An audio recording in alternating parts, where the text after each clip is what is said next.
I'm offering this reflection on Wednesday, the 6th of July, when curates, apprentice priests from across our diocese are spending a day at the Cathedral, getting to know us and allowing us to get to know them. Just a few days ago, new deacons and new priests were ordained here at the Cathedral, surrounded by all these new beginnings and new ministries. I've been remembering my own ordination in Portsmouth Cathedral 23 years ago. I'd spent the few days beforehand on the diocesan ordination retreat at the bishop's house. It had not been a deeply spiritual experience. I had been ill. I struggled through it with a persistent cough, a bunged up nose, and I'm pretty sure a high temperature. I even managed to drop a cup of tea into the bishop's harpsichord. It was miserable. When I arrived in the cathedral on the Saturday afternoon for the ordination, I forgot all about that. Not because I was swept away in joyous rapture that the great moment had finally arrived. No, I forgot all about it because I was consumed with fear. I remember that in the vestry beforehand, one of my fellow ordinands kept saying, "What a privilege this is! What a privilege!"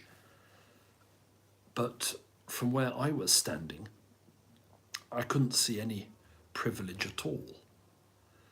Having gone through my theological training without a care in the world, I was, when confronted with the reality of my ordination, terrified.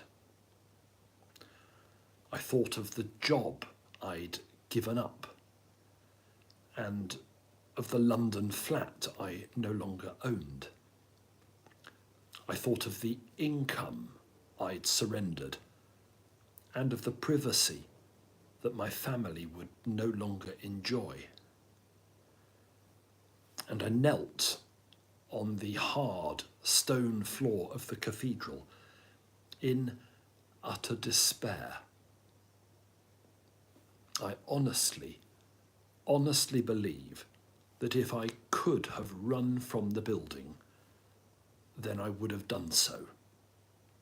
All that prevented me was the ice water flowing through my veins where there used to be blood.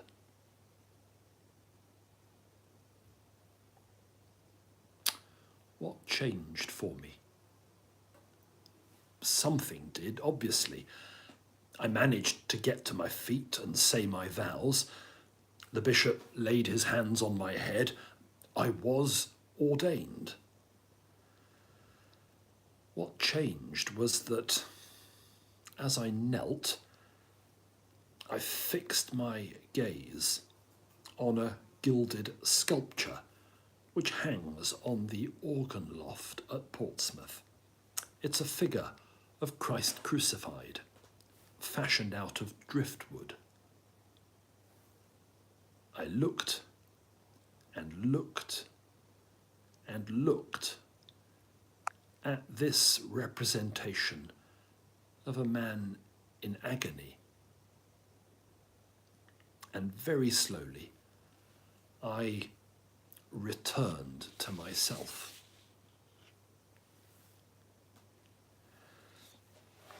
It was really wonderful to be at our ordinations last weekend.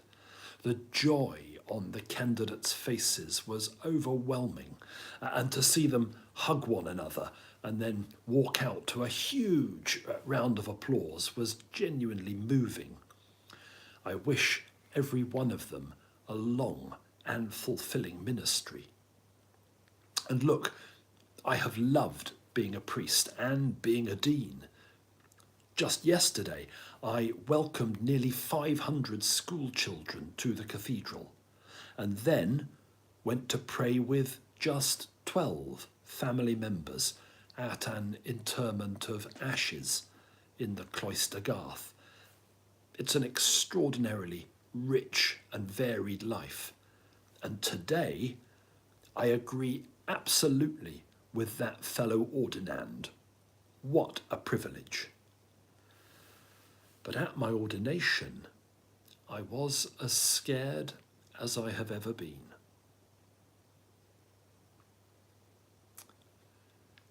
Where's all this leading?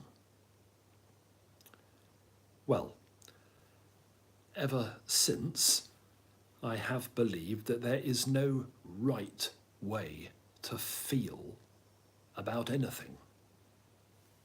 I don't think I was wrong not to feel more assured or more calm or more holy that afternoon. It was just how I felt.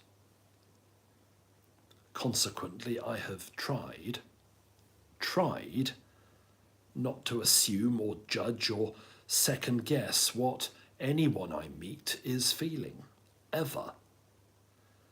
A composed exterior can conceal a deeply anguished interior. I'm sure many members of Parliament would testify to that today. As I speak, resignations from the government are still emerging. We need to pray for all our MPs and to pray with compassion. I believe that God was with me that afternoon. Jesus invites men and women to follow him. Where does he lead us? Where he goes. Where does he go? To the cross. Yes, to life everlasting, but first to the cross. As I stared my ordination in the face, as I contemplated the enormity of what it might ask of me, and as I quailed before it, it was an image of the suffering Christ that helped. Christ knows our despair from the inside out. He walks with us to the cross. He kneels on the hard stone floor alongside us. And then he walks with us beyond.